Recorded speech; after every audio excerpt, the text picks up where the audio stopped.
그 다음 안식일에는 온 시민이 거의 다 하나님의 말씀을 듣고자 하여 모이니 유대인들이 그 무리를 보고 시기가 가득하여 바울이 말한 것을 반박하고 비방하거늘 바울과 바나바가 담대히 말하여 하나님의 말씀을 마땅히 먼저 너희에게 전할 것이로되 너희가 그것을 버리고 영생을 얻기에 합당하지 않은 자로 자처하기로 우리가 이방인에게로 향하노라.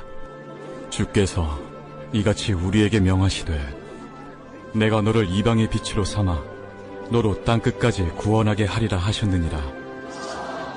이방인들이 듣고 기뻐하여 하나님의 말씀을 찬송하며 영생을 주시기로 작정된 자는 다 믿더라. 주의 말씀이 그 지방에 두루 퍼지니라. 이에 유대인들이 경건한 귀부인들과 그 신의 유력자들을 선동하여 바울과 바나바를 박해하게 하여 그 지역에서 쫓아내니 두 사람이 그들을 향하여 발에 티끌을 떨어버리고 이고니온으로 가거늘 제자들은 기쁨과 성령이 충만하니라. 제 안에는 여러 가지 죄패가 있는데요. 그 중에서도 굉장히 중요한 죄패 중에 하나가 뭐냐면 남과 나를 끝없이 비교하는 비교의식입니다. 그러니까 이 목회를 할 때도 진짜 그러고 싶지 않은데 끝없이 자동적으로 되는 게 뭐냐. 남의 목회와 나의 목회를 비교하고 남의 설교 나의 설교 비교하고 또 자녀를 기르면서도 자동적으로 다른 아이와 우리 아이를 비교하는 거예요. 하여튼 뭘 할 때마다 진짜 그러고 싶지 않은데 자동적으로 비교의식이 발동을 합니다.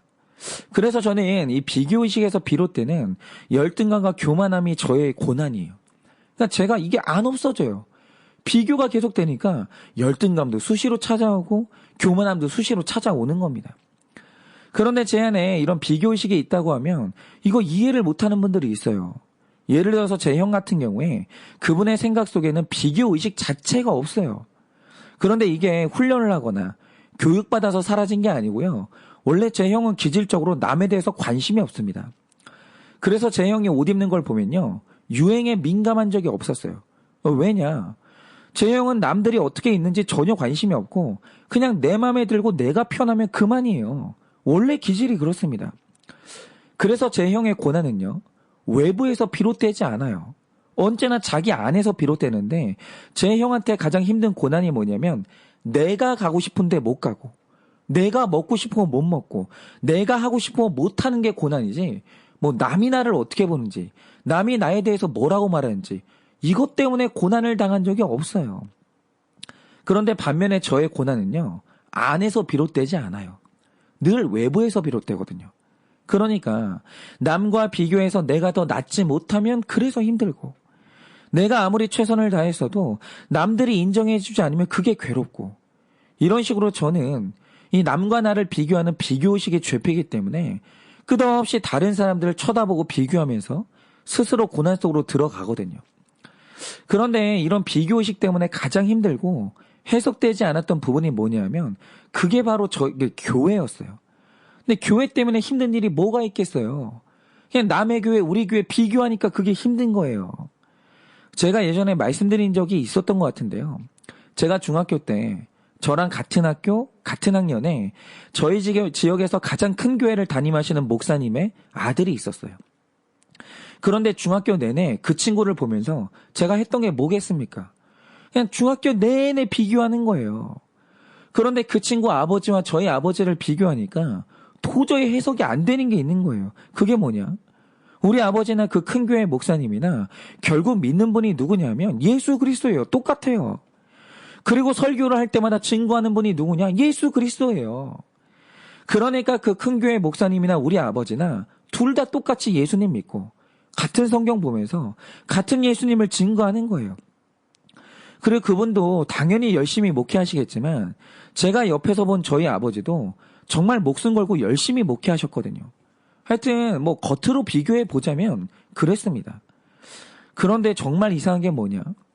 정말 물론 제 아버지 목회에도 귀한 열매와 선한 일들이 있었지만 대체적으로 제 아버지의 목회는 힘들었어요. 그리고 가난했고 고난이 많았습니다. 그런데 비교를 가만히 하고 있으면 제 친구 아버지의 목회는 겉으로 보면 매년 교회가 성장하고 매년 더 유명해지고 계속 전국적으로 알려질 만한 열매와 업적이 쌓이는 거예요. 그런데 저는 이게 이해가 안 되는 거죠. 아니, 같은 성경 보면서 같은 예수 믿고 같은 예수님을 증거하는데 왜 한쪽 교회는 예수님이 이렇게 좋은 열매를 주시는데 왜 우리 교회는 이렇게 계속 어려울까? 제가 이 고민을 했던 게 중학생 때인데 그때는 이 현상이 도저히 이해가 안 되는 거예요. 그래서 그때 제 짧은 생각에 내렸던 유치한 결론이 뭐냐면, 하나님의 성품 안에는 차별이 있구나. 물론 우리가 다 같은 하나님의 자녀지만 하나님 안에도 더 예뻐하는 자녀와 덜 예뻐하는 자녀가 다르구나. 제가 이런 결론을 내렸던 거죠.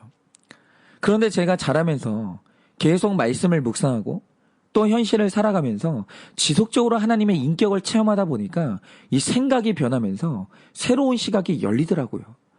그러면서 하나님을 바라보는 이 사건에 대한 해석이 완전히 달라지는 거예요. 그러면 이 구속사적으로 볼 때 같은 복음이 낳는 이렇게 다른 현상을 어떻게 해석해야 될까? 아마 여러분들도 이런 이야기를 들어보셨을 텐데요. 예전 어른들은 믿는 가정을 말할 때 꼭 이런 말씀을 하셨거든요. 이게 뭐냐면 1대 신앙은 밭을 가는 세대고 2대 신앙은 씨를 뿌리는 세대고 3대 신앙은 열매를 거두는 시기다. 뭐 이런 말씀을 들어보셨을 텐데요. 제가 처음에 이 말을 들었을 때 이거 말도 안 된다고 생각했었어요. 왜냐? 아니 그렇게 따지면 당대 신앙의 목사님들이 목회하면 전부 다 교회가 뭐 작고 어려워야 될 거 아니에요. 그리고 3대 때 신앙을 가진 목사님들이 목회하면 다 대형교회 돼야 될 거 아니냐. 근데 현상만 보면 안 그렇거든요. 그런데 제가 이 말을 해석할 때 기복적으로 해석하니까 이게 말도 안 된다고 생각을 했는데 구속사적인 관점이 생기고 이 말을 다시 해석해 보니까 이 말에 맞는 부분이 있는 거예요. 그게 뭐냐? 여러분, 우리 성경이 우리의 신앙을 표현할 때 열매라는 표현을 자주 쓰는데요. 이 열매의 속성이 뭐냐면 절대로 시간의 한계를 뛰어넘지 못해요. 열매라는 것은 무슨 수를 쓴다고 더 빨리 성숙하는 게 아니라 무조건 일정 시간을 견디면서 각 시간에 맞는 과정을 다 겪어야 열매가 맛이 나는 거예요. 마찬가지로 신앙이라는 것도요. 무슨 기도 한번 받고 기적 한번 체험한다고 그 바로 성숙으로 나아가는 게 아닙니다. 절대로 그렇게 안 돼요. 여러분, 모든 신앙인이 성숙으로 나아가려면 반드시 일정한 시간을 지나야 되고 각 단계에 맞는 과정을 겪어야 되거든요. 예를 들어서 어떤 사람이 처음 예수님을 믿었다고 하죠. 그러니까 이런 분들을 초신자라고 하는데 영적으로 보면 이분들이 신생아에 속하는 거예요. 그런데 바울이 고린도전서 3장에서 말한 것처럼 이분들이 처음 교회에 오자마자 구속사로 들어가는 게 아니에요. 그거는 불가능합니다. 반드시 처음에 입문하는 단계가 뭐냐? 사랑, 행복, 위로, 치유 뭐 이런 것처럼 기복이라는 젖을 먹으면서 신앙생활을 시작해요. 누구나 다 처음에 그렇게 시작합니다. 그런데 시간이 지나는 가운데서 점점 말씀을 알게 되고 예수님을 신뢰하게 되면서 십자가의 죽음, 희생, 고난, 이 팔복 같은 구속사로 점점 나아가는 거예요. 그런데 기복이 구속사로 나가는 데 있어서 지름길이 없다라는 거예요. 여러분, 이건요 절대적인 시간이 필요하고 각 단계마다 거쳐야 되는 과정이 반드시 필요해요.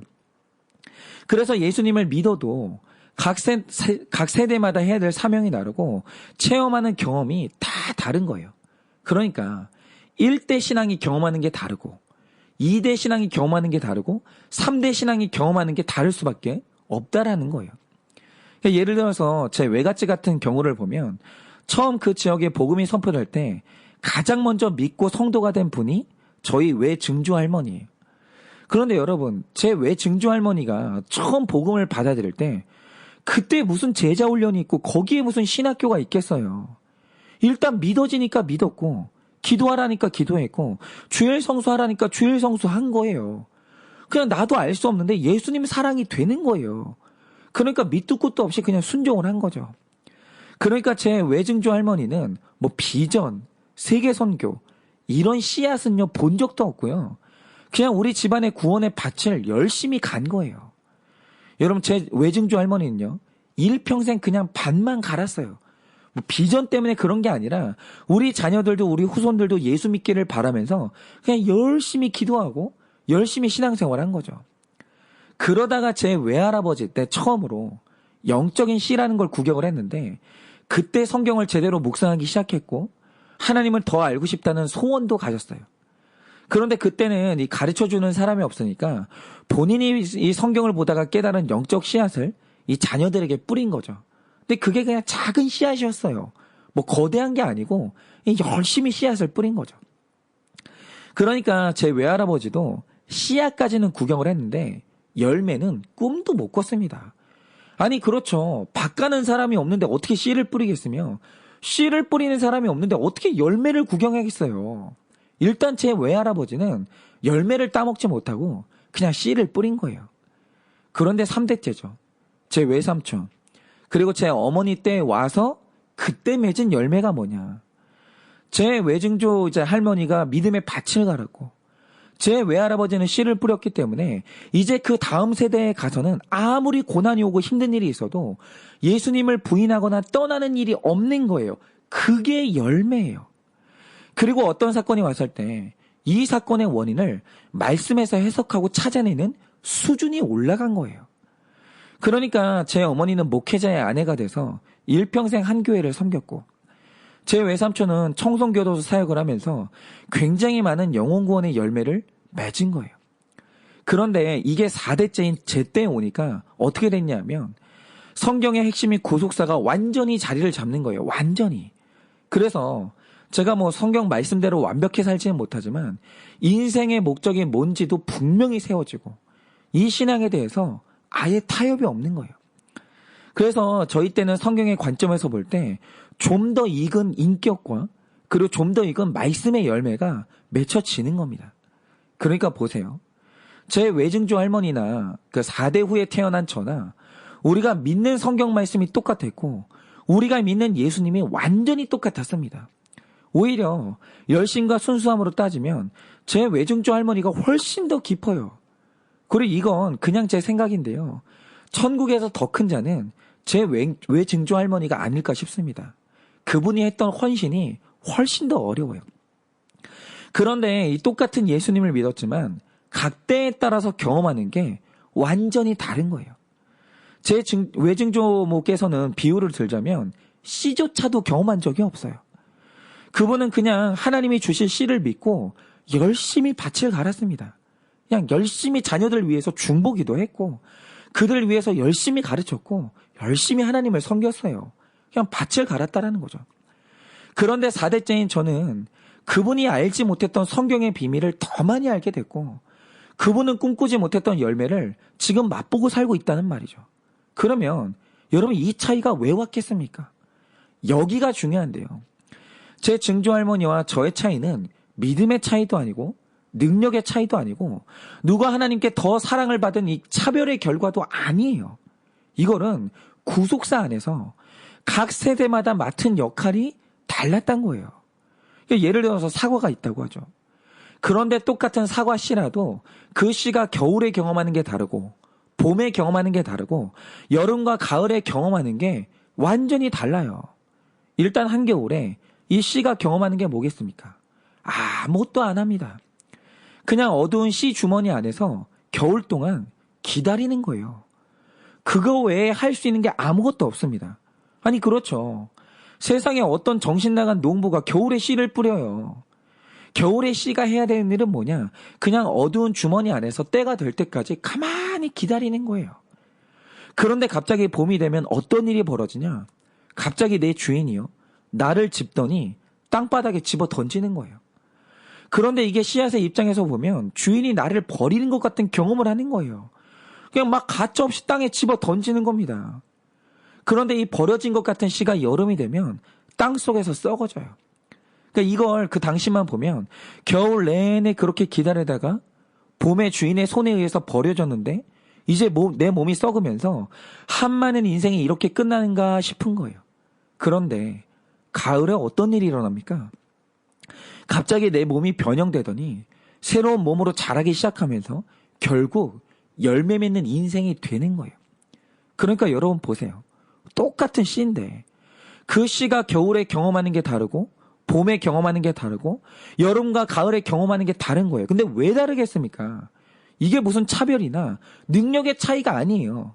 더 사랑해서 가둬두고 덜 사랑해서 버려버리고 아예 그냥 관심이 없어서 썩어지게 만들고 이런 게 아니라는 거예요.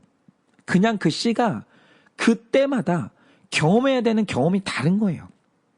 그런데 일정한 시간 동안 그 과정을 다 겪어야 마지막에 가서 열매를 맺고 성숙해지는 겁니다. 그런데 하나님의 구속사도 이렇다라는 거예요. 여러분, 아브라함 때부터 예수님이 오시기까지 기간이 약 2162년인데 아니 아브라함 때 예수님이 곧바로 오시면 얼마나 좋아요. 그런데 왜 하나님이 아브라함을 부른 다음 예수님이 오시기까지 2000년이 넘게 기다리게 하냐고요. 그건 예수님을 만나보지 못한 아브라함보다 사도 바울이 더 능력이 있어서도 아니고 하나님이 아브라함보다 바울을 더 사랑해서도 아니에요. 여러분, 오늘 말씀 47절을 보면 하나님이 바울에게 말씀하시길 내가 너를 이방의 빛으로 삼았다고 하셨는데 이 구속사가 완전히 열리기까지 2000년이라는 시간이 필요했고 각 세대마다 반드시 경험해야 되는 게 달랐던 거예요. 예를 들어서 계속 말씀드리지만 복음이 뭡니까? 내 노력으로는 구원받을 수 없기 때문에 내가 내 인생의 왕좌에서 내려와서 내 왕좌를 주님께 바치는 것, 이것이 바로 제자의 삶이고 그게 바로 복음이에요.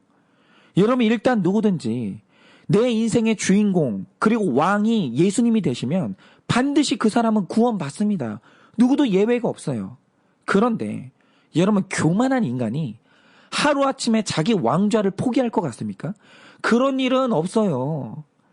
여러분, 인간이나 사탄이나 태어날 때부터 타고나는 게 교만이기 때문에 모든 인간은 다 자기가 왕이 되고 싶어하고 자기가 하나님이 되고 싶어 해요.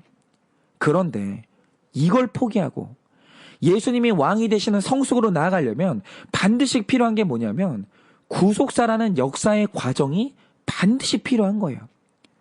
일단 처음 부름받은 아브라함 같은 경우에는 하늘의 별처럼 많고 땅의 모래처럼 많은 후손의 약속을 받았어요. 그런데 그 실체를 눈으로 본 적은 한 번도 없었거든요. 그냥 아브라함은요, 미래 세대를 위해서 처음으로 열심히 밭을 간 거예요. 그러다가 그 후손인 이스라엘이 약속의 땅에 들어왔는데 그 땅에 들어와서 등 따시고 배불러지니까 그때 요구한 게 뭡니까? 우리에게 인간 왕을 달라는 거예요. 그런데 하나님이 이 요구를 뭐라고 해석하십니까? 이들이 하나님을 버리고 자기가 왕이 돼보겠다고 선언을 한 거예요. 그런데 놀랍게도 하나님이 그걸 허락하십니다. 그래, 한번 네가 네 인생 경영해보고 네가 한번 왕이 돼봐. 이거 맡기세요. 그리고 이후부터 인간 왕이 자기 지혜와 노력으로 열심히 하나님의 나라를 통치합니다. 이게 뭐냐면 자기 노력으로 자기 구원을 시도해 보는 거예요. 바로 그게 406년의 왕정시대거든요. 그런데 인간이 자기 열심으로 자기 구원을 시도한 결과가 뭡니까? 돌 위에 돌 하나도 남지 않고 완전히 망했어요. 철저하게 망했습니다. 그리고 바벨론 포로 시기부터 예수님이 오시기까지 593년 동안 엄청난 기다림의 시간을 가져요. 그러니까 여러분 보세요. 아브라함의 세대는 열심히 밭을 가는 세대였고 왕정시대는 자기 노력으로 구원받겠다고 시도한 인본주의의 시대였어요. 그리고 나머지 600년은 자기의 실패를 정말 처절하게 마주했던 시기거든요. 그런데 같은 하나님을 믿어서도 각 세대마다 해야 될 경험을 다 하고 나니까 그 끝에서, 모든 경험 끝에 그 끝에서 사람들이 자발적으로 마침내 낸 결론이 뭡니까? 나를 구원할 예수님을 사모하게 된 거예요. 그러니까 뭐 내 힘으로 한번 살아보는 이 경험이 없이는, 내가 실패하는 경험이 없이는 그들이 자발적으로 예수님을 왕으로 모시면서 그분을 나의 구원주로 인정할 수가 없다라는 거죠. 반드시 각 세대마다 해야 되는 경험이 있는 거예요. 그러니까 한 사람, 그리고 한 가문에 마침내 구속사가 열리고 예수님이 구원자가 되실 때까지 어느 날 그냥 되는 경우는 없다라는 거예요. 같은 하나님을 믿었어도 누군가는 밭을 갈아야 되고 시작하는 사람이 있어야 될 거 아니에요. 누군가는 씨를 뿌려야 되고 누군가는 열매를 따야 돼요. 마찬가지로 같은 예수님을 믿어도 누군가는 이유 없이 복음을 받아야 되고, 그런데 누군가는 실패와 고난을 경험해야 되고, 그러면 누군가는 그 고난의 끝에서 예수님을 만나야 되는 거예요. 여러분, 오늘 말씀의 바울을 보세요. 그가 비시디아 안디옥의 회당에서 설교하자 44절을 보면 온 시민이 다 하나님 말씀을 듣고자 모였어요. 그러자 45절에서 유대인 무리가 시기해서 반박하고 비방하긴 했지만 결국 48절 말씀처럼 이방인들이 듣고 기뻐하면서 하나님의 말씀을 찬송하며 영생을 주시기로 작정된 자는 다 믿었어요. 한마디로 바울이요, 열매를 어마어마하게 거둔 거예요. 그런데 여러분, 스데반이 같은 복음을 전할 때도 이랬습니까? 아니요. 스데반이 똑같은 하나님을 믿고 똑같은 복음을 전했는데 그는 돌에 맞아 죽었어요. 그러면 이 차이가 뭐냐라는 거예요. 둘 다 똑같은 복음을 전하면서 예수님을 섬겼는데 왜 한 사람은 돌에 맞아 죽고 왜 한 사람은 열매를 거두냐라는 거예요. 이건 하나님이 스데반보다 바울을 더 사랑하고 스데반이 이 바울보다 능력이 없어서가 아닙니다. 오늘 말씀의 열매를 맺는 데 있어서 각 때마다 경험하는 게 달랐고 서로의 사명이 달랐던 거예요. 여러분, 분명히 스데반은 복음을 전하다가 열매를 보지 못하고 순교했습니다. 그런데 그 순교 때문에 박해가 시작됐고 그러자 성도들이 각 지역으로 흩어졌는데 나중에 보니까 바로 그게 선교의 시작이었어요. 그러니까 유대인들이 이 이방인들을 향해서 선교를 시작하려면 반드시 먼저 있어야 되는 역할이 뭐냐? 스데반이 죽어야 되는 거예요. 스데반이 고난당하고 순교를 해야 되는 거예요. 그 역할 맡아주는 사람이 없으면 선교가 안 되는 거예요. 그러니까 오늘 바울이 이방인의 열매를 보기까지 스데반의 고난은 반드시 있어야만 했던 일인 거예요. 그러니까 오늘 믿는 우리에게 오늘 중요한 건 뭐냐? 내가 복음을 전했을 때 사람의 반응이 중요한 게 아니라는 거예요. 내가 맡은 역할, 내가 사는 시기에 따라서 뿌려지는 복음의 반응은 얼마든지 다를 수 있어요. 그런데 여기에서 중요한 건 오직 하나, 내가 붙들고 있는 게 복음이냐 이겁니다. 근데 저는 이걸 몰랐던 거예요. 왜 우리 아버지가 복음을 전할 때 우리 아버지는 고난당하고 왜 다른 사람은 복음 전할 때 저렇게 영광받고 저렇게 엄청난 부흥을 경험하는가. 저는 그게 하나님이 우리 아버지는 사랑하지 않고 다른 사람은 사랑하고 이거라고 생각했거든요. 유치한 거죠. 근데 그게 아니에요. 우리 아버지가 같은 복음을 전하고 그분도 같은 복음을 전했지만 서로의 맡은 역할이 달랐던 거예요. 여러분, 열매나 사람들의 반응과 상관없이 내가 복음만 붙들었다면 그걸로 100점인 거예요. 여러분, 내가 복음을 붙들었으면 복음 전하다가 열매 없이 죽어도 그는 구원을 받을 것이고 그게 열매를 맺으면 더 감사하게 구원 받는 거예요. 중요한 것은 열매가 아니라 내가 복음을 붙들었냐 그거예요. 여러분, 우리가 믿는 예수님이 같다면 일평생 믿음의 밭을 갈았던 제 증조할머니도 구원을 받는 것이고 그리고 지금 4대째인 저도 구원 받는 거예요. 예수 그리스도만 똑바로 믿었다면 아무 차이가 없는 겁니다. 그리고 더 중요한 건 우리가 뿌린 복음은 세대를 넘어서 반드시 열매를 맺는다라는 거예요. 그렇죠. 여러분, 밭을 열심히 갈았던 제 증조할머니가 없는데 어떻게 제 할아버지가 나왔겠으며 제 어머니가 나왔겠으며 제가 나왔겠어요. 그런 일은 없는 거예요. 이 땅에서 열매의 크기는 다를지라도 하나님 나라에서 받을 칭찬은 우리가 다 동일하다는 거예요. 여러분, 우리가 뿌려진 복음이 공중으로 사라지는 일은 아예 없어요. 뭐 맡은 역할이 뭐든 씨를 뿌렸든 밭을 갈았든 간에 내가 했던 복음의 사역은 반드시 열매를 맺어요. 그러니 오늘 여러분이 각자의 구속사에서 어떤 역할을 맡으셨든지 간에 여러분, 사람의 반응, 열매의 크기에 집중하지 마세요.